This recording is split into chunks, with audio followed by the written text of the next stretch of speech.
I'm Mike Dowdy, and this is the School Leadership Show.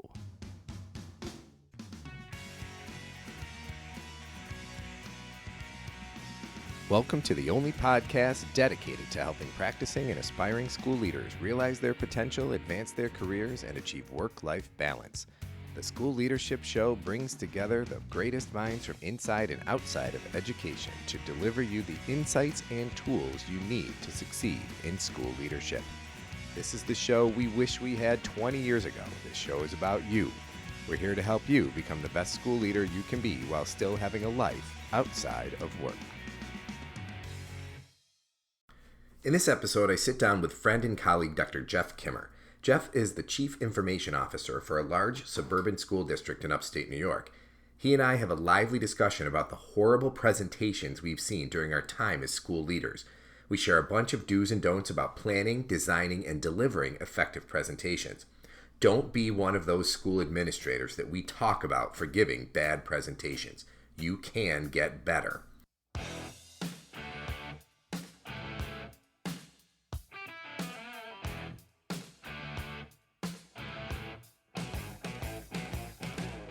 So Dr. Jeff Cimmerer, thanks for joining me today. How are you? I'm well. Good morning. So you're here because I wanted to rant and rave about terrible presentations, and I immediately thought of you. Thank you.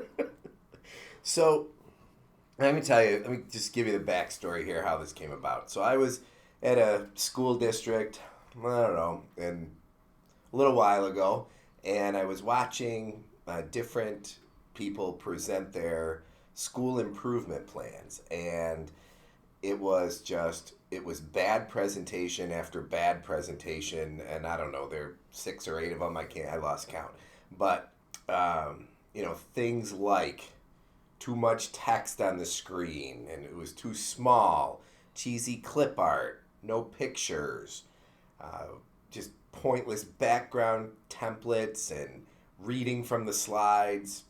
I don't know, and it got me all fired up, and I wanted to talk about it. So here we are. Hey, what else to do on a Saturday/Sunday day? I know, what else would you be doing? Sitting in an office talking about crappy PowerPoint presentations. True.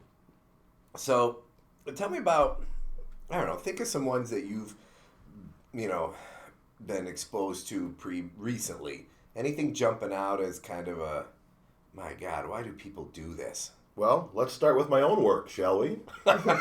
Autobiographical. Sure. So as Chief Information Officer of a local school district, I have the privilege of seeing lots of presentations, and lots of presentations not from internal audiences only, but external audiences. But I do want to reflect on my own work because I'm not an expert in this area, and I want to thank you and thank others who brought Stephanie Evergreen into our lives vis-a-vis professional development, because it really has caused me to reflect on your question of, have you seen any cruddy presentations or presentations that hit all the criteria that you said?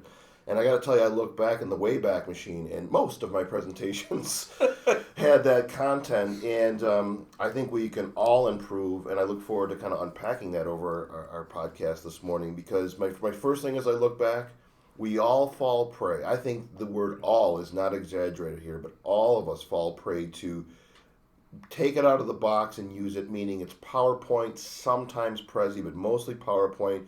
We get busy in our lives. The details are sometimes beneath us, and we just want to jump right in and get that text on the slide so that we can talk to those slides, which we probably shouldn't do, and get that information out. So my final answer is, too much text on my slides from the last 15 to 18 years of using PowerPoint is absolutely the bell ringer here. Well, I think the text shows up for 2 reasons. I think one of them, like you said, the presentation is an afterthought. So I've done the work, I've created the strategic plan or whatever, and then my boss tells me I have to present it now. Okay, so then I just fire up the laptop and have at it. And I think we get, what did Thoreau say? Men have become the tools of their tools. Yes. So you fire up the laptop and you get, sort of shackled by the templates that are in PowerPoint. We'll make sure we come back to Prezi, because I have some I have some thoughts on that. Will do. But so I think that's the one thing. I think it's the presentation is the afterthought, And then I think a lot of times people put so much text on the screen because they don't know the content. Yes, I would agree with that. And I think it is definitely a professional development issue. And it's a visionary type issue. People don't have the vision as to what they want in their dissemination of a presentation for their audience members. And I'll start with the PD piece. I mentioned Stephanie Evergreen, and in her book and in her presentation, really causing us to reflect on the power. Let's start with the conceptual, the power of a presentation for visual learners, the message we're sending, clear, concise. That's why we're presenting, and we lose sight of that. And I couldn't agree more with you. We're typically doing what? We're putting the text on the slide so us as presenters can simply read and not forget what we're supposed to be experts in. And there's so much wrong with that. And just, as an aside, we have the Stephanie Evergreen podcast interview with her on the School Leadership Show from a while ago. So if you haven't listened to that one, it's a good one. It's one of the more popular ones too. It's got quite a few downloads. But you're right. Think of the things that are wrong with that. Our brains, if you think of the concept of cognitive overload, really, our brains can only take in so much. So we're reading the text to them, they're reading it to themselves, and they're probably writing something down at the same time. So they're really not getting any of the information. It's like when you sit through one of those terrible presentations and you walk out and you think, what the hell was that about? Agreed, totally. Wow, I guess that was profound, huh? Clear and concise, like my slides, Mike. All right. Well, so you said something before that I think it bears repeating. You said it's a professional development issue. Now, how come you and I get that? And I'm not saying we're dumb, but we're not the brightest guys. So if we understand that that's a professional development need, how come there's still so many bad presentations? If we get that there's a problem out there, why doesn't the rest of K-12 education, let's not even go to higher ed, why doesn't the rest of K-12 education get that? So if Stephanie is listening to this presentation someday vis-a-vis a podcast, I would love to partner with her and write a book on the subject, and I really believe it's a matter of time. Time in the sense that people do not have or don't want to choose to use 20 to 60 to 80 hours to put together a high quality presentation, depending on the density of the content. And to not only admit that you need to go to a professional development session to learn more about what constitutes a high quality professional development, that self-awareness piece is important. Number two is to make that investment of time to learn whether you're using that PowerPoint. I know you mentioned Prezi we're going to get back to, or any other product. You have to understand the nuts and bolts, but you also have to understand what are best practices with the dissemination of information. But I think we sometimes, as a culture, can't get past the time, or we like to use the excuse of time to put a bunch of stuff up on a screen, confuse our audience members, and therefore, in our brilliance of putting together tables and rows and columns of lots of great information, we whiz-bang ourselves and leave our audience members with questions, and therefore we're somehow left as being brilliant. My point is, it takes time to not only learn how to use these products, learn what a good presentation takes, but also to take the time to master your content and then help your audience members understand it. Those 4 steps are absolutely an investment no matter what you're doing for a presentation. But I would argue that it gets, you talk about the time element of it. I think it's like anything else. It's a skill. You get better at it with time. So yeah, the first few presentations you try to do in a better way that's a departure from the way you've done them before are going to take more time. But then after that, you're better at it, you're more efficient and effective, and ultimately you're able to make better presentations in less time.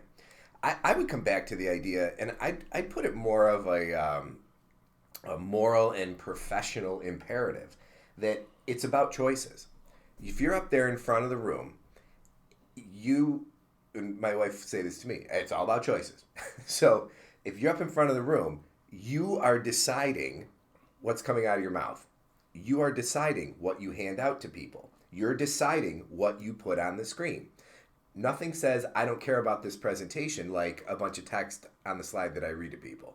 The audience can't see me shaking my head yes, but that's exactly what I'm doing. I'm agreeing with you right now. And it's all of what you said, and maybe, and here's a word we use a lot in the school district I currently work for, and that's collaboration.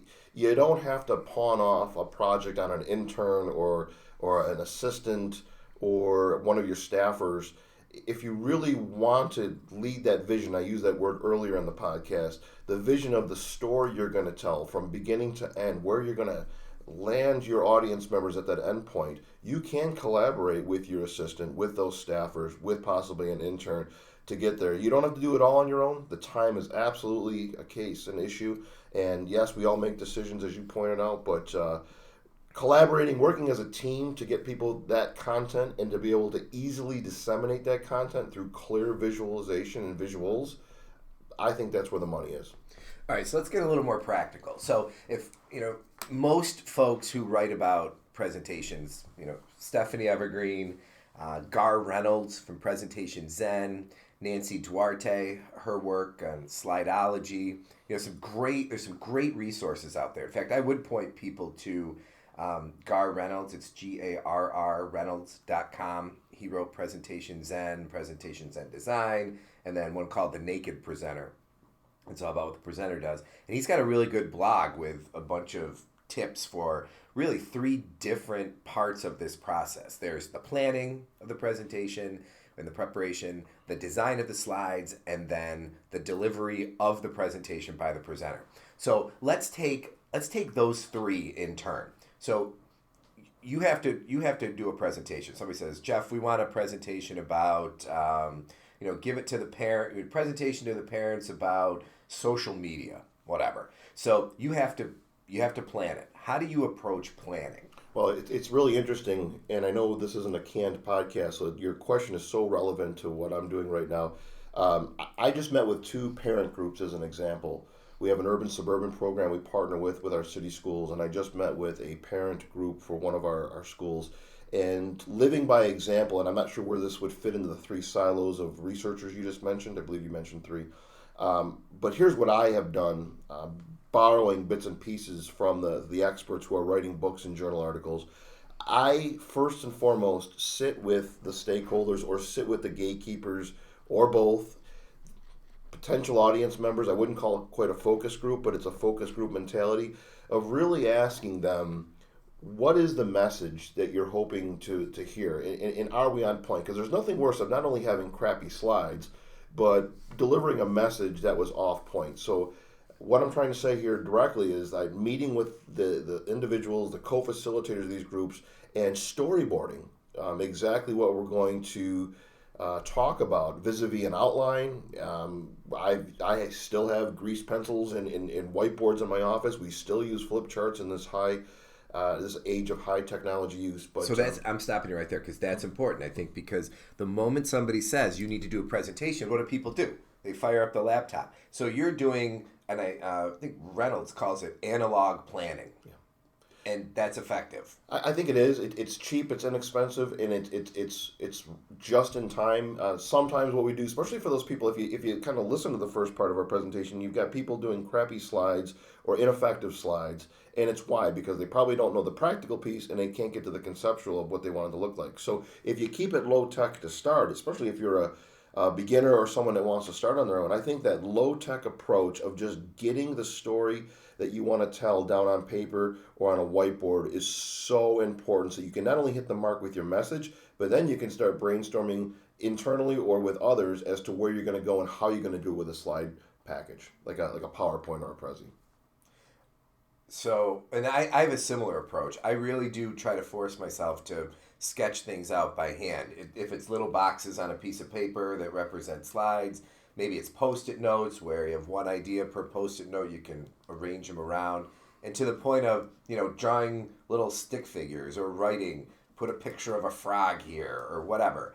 I think that just makes if you've got that kind of clarity in your head up front, it makes the time in front of the computer so much more efficient and effective. The other thing I always tell people is that if you're going to have a handout, and we're talking about handouts here, do the handout first. So write what you're going to hand out to people and give it and have that guide your presentation, because writing it down is going to force you to be clear in your head. And you're probably going to use, if you do the handout first, a program that's designed to make something that you hand out on paper, like Microsoft Word. PowerPoint's for making slides. Word's for making documents. What do you think about that? I agree again, and you bring that toolbox into your office and you pull these different tools out for different purposes. I mean, beyond the garbage in, garbage out mentality, meaning bringing in stakeholders and gatekeepers and telling that story vis-a-vis a low-tech or high-tech solution and knowing where you're going to go. I couldn't agree more. My second step is in tandem with your retort, and that's get to be a researcher, get to be an expert, really know what you're going to talk about, and putting one or two bullets on a slideshow to begin with is not going to turn you into an expert. You are spot on. You have to reverse it. And if you are an expert because of your prior knowledge, awesome. But two presentations I just had to do, one was social media. How can anyone ever be a social media expert as it's constantly evolving? And to your point, I went deep into the weeds of how is social media affecting tweens and teens these days. I had to go out on the web. I had to watch different media broadcasts on the subjects to become a current expert in that area. And then to your point, took a lot of notes, got my handouts ready in Microsoft Word. It's my choice of a word processor. And then that helped inform my slides based on what the gatekeepers and stakeholders told me they wanted to hear. So, all right, so you made a handout in Word, but then you created slides. So what you put on the screen was different from what you handed out? Yes and no. Different in the sense that it was combined. Just like our earlier tongue-in-cheek joke of be concise and quick answers, my slides, based on my training and my professional development, the slides need to hit the point that you're trying to make, hopefully visually, in 2 to 3, 5 on the high-end points. But what my mentality, my philosophy does is take that maybe 1 to 3 pages worth of research that I've typed out, get that down to maybe a half to a full page for a handout, depending on the density of the topic, and then gleaning from that half page to page a couple of key points. Couple of key points could be word phrases, it could be numbers, it could be a picture, to try to transfer what I have researched to what we're trying to display for folks, and then visually help them understand the content we're trying to transmit. So basically, I asked Stephanie Evergreen explicitly during my interview with her to give people permission to have their handouts be different from their slides. And I would take it to another level to say they must be different because they are different purposes. I once had to do a presentation with a colleague from another organization, and we had both attended the same professional development, and then we were presenting together to turnkey the information. And when we sat down to do it, she wanted every single word that was going to come out of our mouths to be put on the screen in the form of slides. And I sat as long as I could, and I tried to play along, and finally I said, absolutely not. I will not do the presentation if this is what we're doing. And she looks at me and she says, but Mike, people love my slides. They want copies of them. I said, that's because they're the handout. Yes. So if people need a crutch, if you need kind of something to get you over this hump and of putting your script on the screen, I tell people, make those slides first then and use them as your handout, and then go back and make the slides you're going to put on the screen. And eventually you're going to get sick of doing it twice, so you'll just do it right. And I'm reflecting as you're breaking that down, and this may hit a segment of our audience with this podcast, but in a city, when I had my a city setting, when I had my first placement for student teaching, this is social studies way back. That was like in the 50s, wasn't it? Late 80s, early 90s, we'll call it. I was taught by a quote-unquote master teacher how to teach urban students 9th and 11th grade social studies. And the methodology was as such. Every day you had a ink pen with an overhead projector, and you scripted out the notes on that, and you turned the machine, the notes came through. And that was your teaching. Your teaching was showing them what you wrote down so they could take notes, and you basically read that to them as they were writing. That was teaching the way I was taught back in the late 80s, early 90s. So effective. So effective and so wrong. I mean, I don't even know how we turned out the way we turned out. But just to state the obvious, let's go from the eyes of a student slash audience member. How boring. First of all, kids for the most part can't stand social studies because it's usually taught as trivia. Although Trivia Pursuit can be very interesting sometimes. But we're not in school to play Trivia Pursuit. We're in school to learn concepts and skills and become effective workers and or college students someday. My point is those kids were bored. And if I reflect back, the body language told me that they left their humdrum, couldn't wait for the quote-unquote bell to ring. And I guess I transfer that way back reflection to today's presentations is you don't want to write your handouts, create your slides where you are simply reading back your handouts, reading your slides, dense text, and boring the heck out of people. Unless that's your intent, to bore the heck out of people. You want to be enthusiastic, you want to hook them, and you want to hopefully teach them and transfer some knowledge with things that they're going to remember long term. And that's an art and craft. And again, I think the brain research tells us we're going to remember only 2 to 3 things per slide, if that, and you're going to have to hook them in with making those connections to prior knowledge. That is an art and a skill. And that's what I tell people when I'm doing professional development around giving better presentations. And it's typically to educators. I tell them it's like designing good instruction. So you have to think about in the planning stage, how are the people in the audience going to be different after the presentation from the way they were when they came in? So what change are you going to make with them? So that's the planning. That's why the planning is so important, is to really crystallize and distill down what the main points are. So nice segue though, because then let's get into design a little bit. So when we talk about slide design, you mentioned kind of that rule about, a few points per slide. Yeah, I think that works. I would argue that, it's the fewer words, the better. And again, back to that cognitive load idea, that it should be, and from what we know about what people remember and how they learn, it should be an image that has something to do with what your point is, and then maybe a word or two or a number or two or something, and then it's you talking. Because ultimately, it's about the presenter.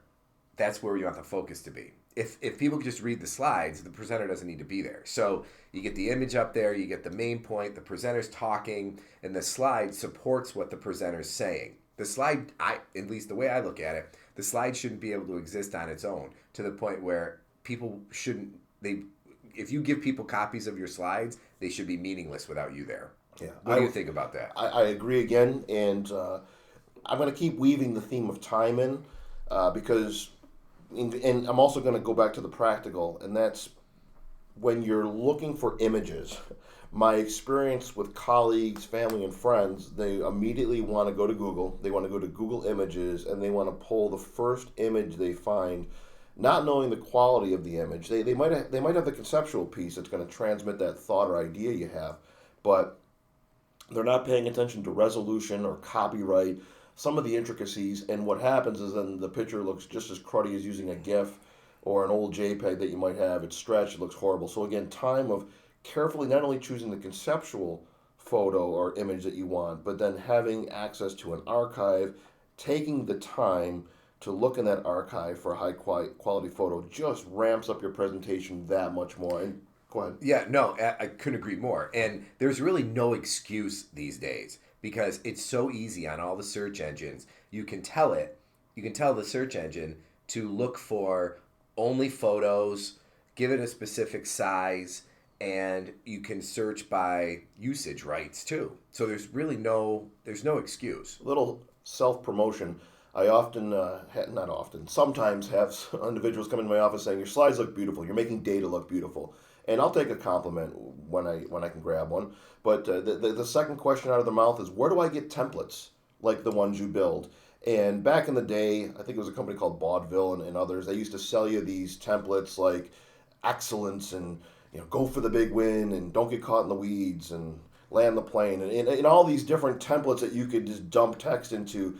I think what we're talking about here, Mike, is not a template and not the quick and easy buy off of a CD if they still sell those or a website. Absolutely not. But you're talking about a concept of picking or choosing a high quality photograph or some kind of text message and carefully preparing that. And if you're not comfortable preparing that yourself, with experts in the room, could be your assistant, could be staffers, and really working collaboratively, as I used that word earlier, to hone in on those slides. Again, you might have mentioned fewer slides, possibly the better, fewer text, the better, but focus on quality of the presentation rather than quantity. And think, I always tell people, because I get the same questions. Well, I don't know how to make slides like that, or I have time to do it, whatever. And I think some people just need permission to think in those terms. So look in your environment. Look at what advertisements look like. If you're driving on the expressway, look at the billboards. Do you see like a little random fuzzy picture clipped in the middle of the billboard with a bunch of text around it? No, it's a vibrant big picture that bleeds off of the canvas. Same thing with ads in magazines, things like that. Look at what is pleasing to the eye and then try to make your stuff look like that. It's not that hard. And it drives me crazy. Plus, in K-12 education, it's all about kids and people. And chances are, if you're in any kind of medium to large system, you probably have a community relations or public relations department that has a bunch of stock images from your district or your system that you have permission to use. So set up a shared drive, put them somewhere, so if I need to have a picture of one of our school buses, I can just go get it, and it's high quality, and I know I can use it, whatever. If I need a picture of kids doing first grade, because it has something to do with what I'm talking about, so I get a picture of that exists and we have permission to use. Yeah, go ahead. I really appreciate that comment, because I think you've known me for a better part of 15 years, and for God's sake, Mike, I'm a doctor, right?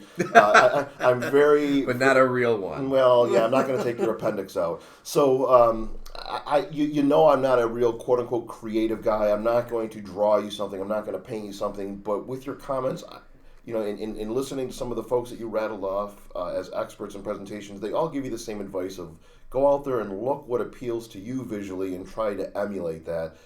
I think, copying is a form of flattery? I mean, I've heard that saying Imitation before. is the sincerest form of flattery. Yeah, thank you. The caffeine hasn't kicked in, but that's exactly what I'm trying to say. And I'm not that creative, but I can copy what I find to be visually stimulating, and I think we can all do that, or take that idea and go to someone that can help us emulate that quality or set of qualities on something that is visual stimulating. Let's we could talk about slide design forever, and maybe that's what we do. Maybe subsequent podcasts we get deeper into planning, deeper into slide design.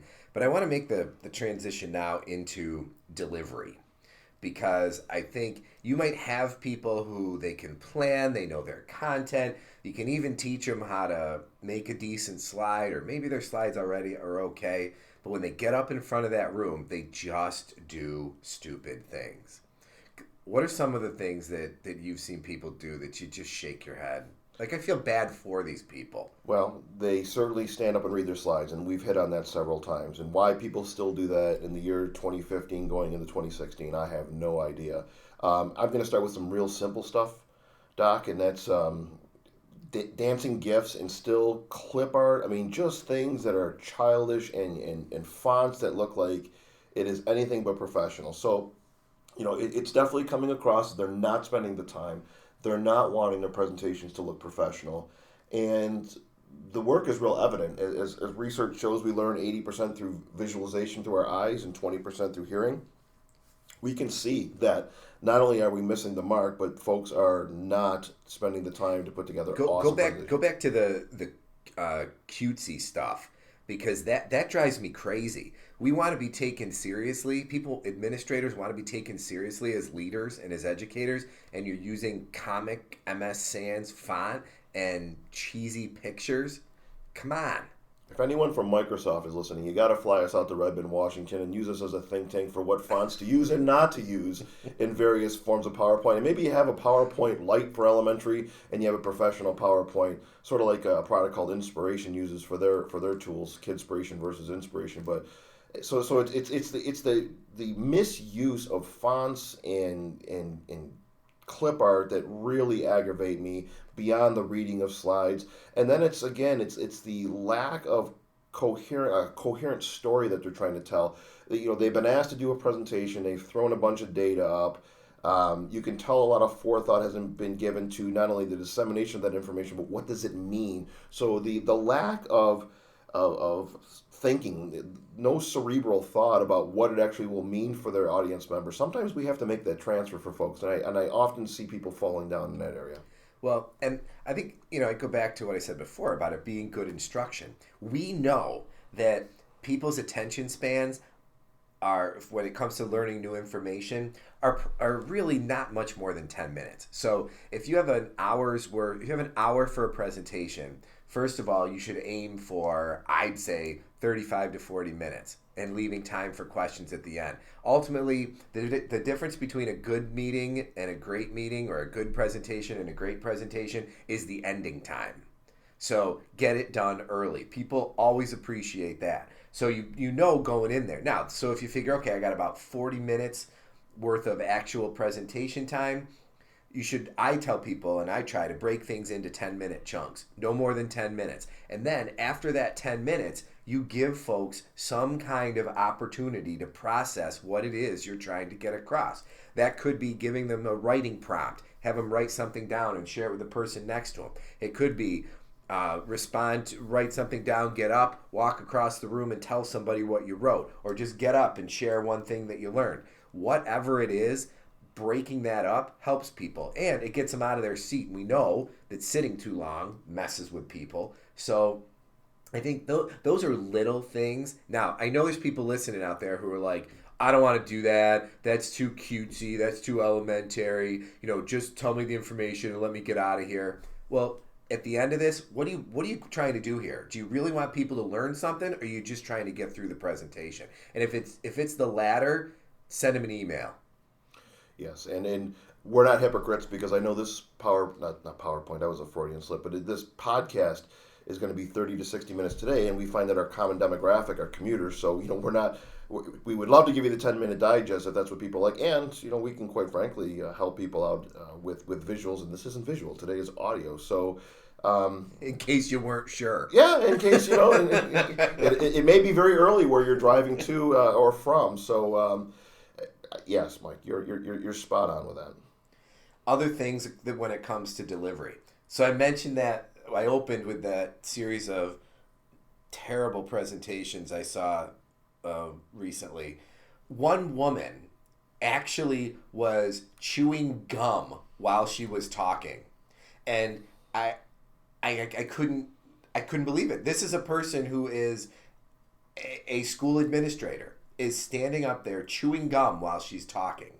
So, I talked about things that aggravate me, lots of text. I talked about the dancing GIFs and the bullets and just the cruddy slides. But to your point, beyond gum chewing, it's just the 2015, 2016 mentality of you still have professionals going to a podium or to a table or being handed a clicker and looking dumbfounded like they can't use the technology. If you can't log onto a machine and use a clicker and be patient enough for something to load up 10 to 30 seconds, I really have to question whether you should be in leadership.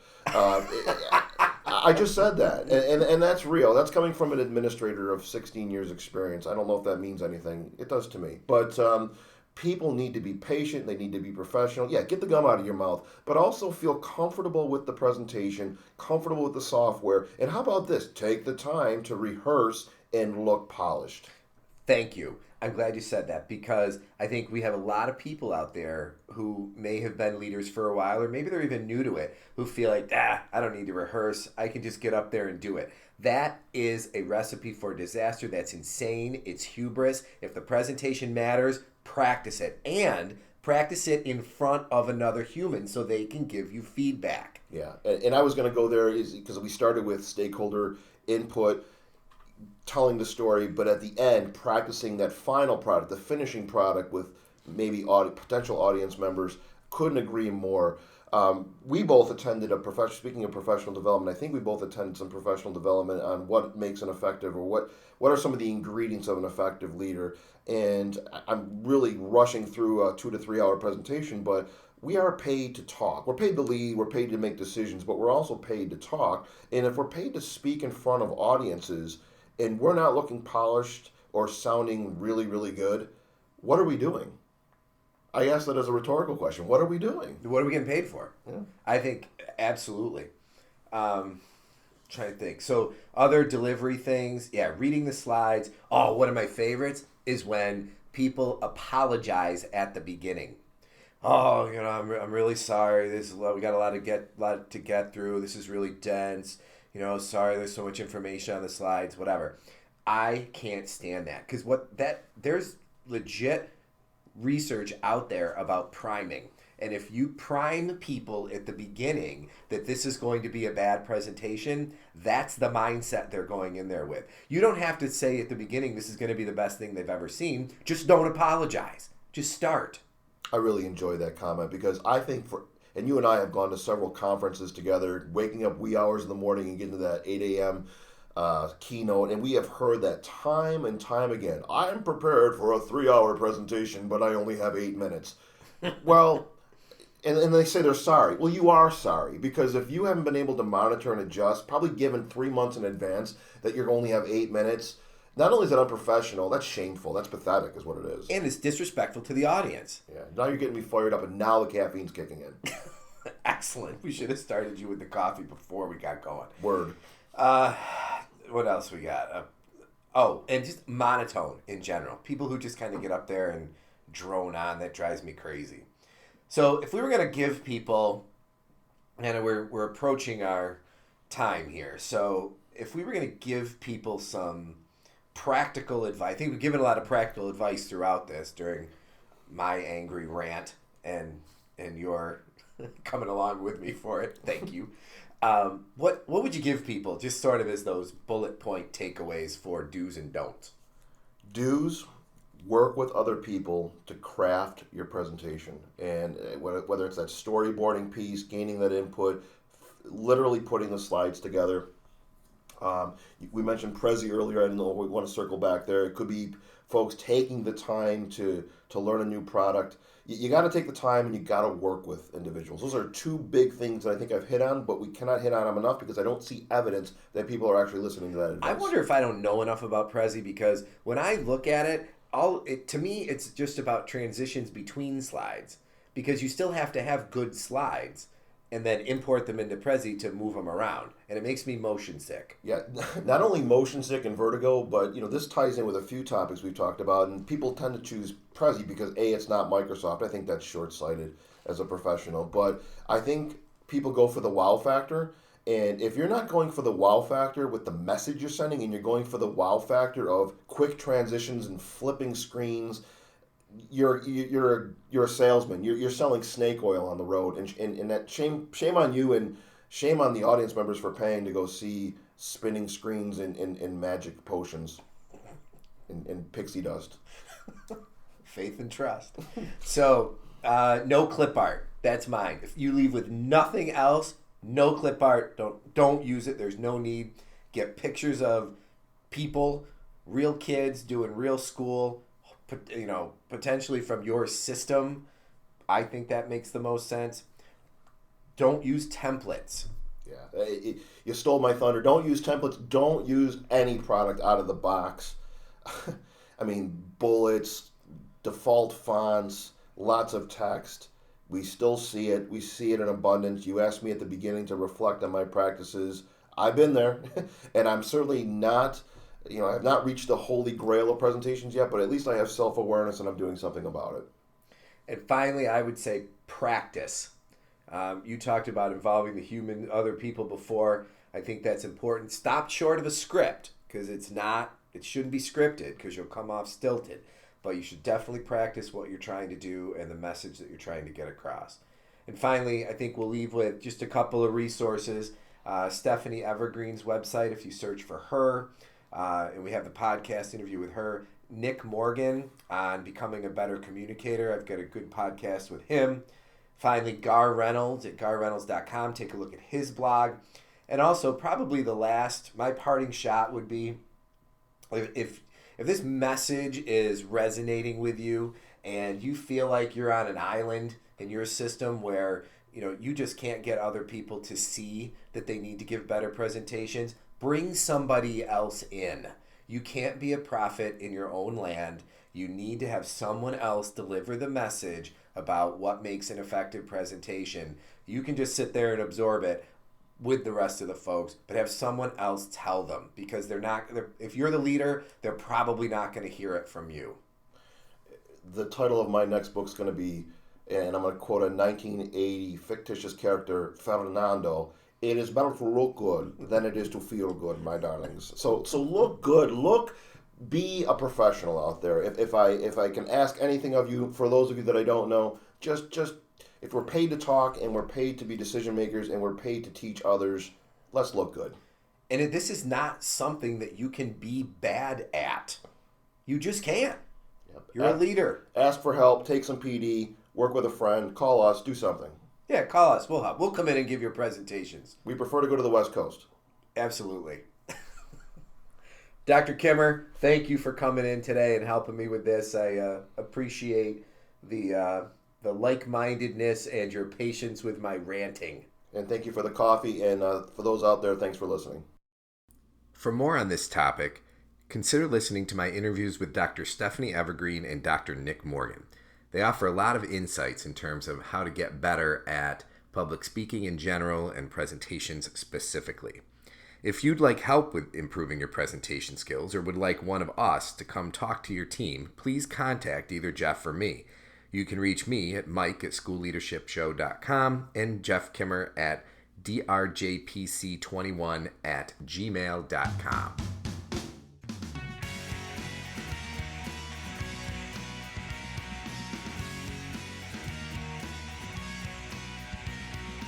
Thanks for listening to the School Leadership Show, a podcast for aspiring and practicing school leaders by school leaders. Send your comments, questions, and show ideas to mike@schoolleadershipshow.com. And now it's time to rate the podcast in iTunes and leave a comment. No, really, it's time to do it. So when you're done here, go right to iTunes, rate the podcast, leave a comment. Thanks.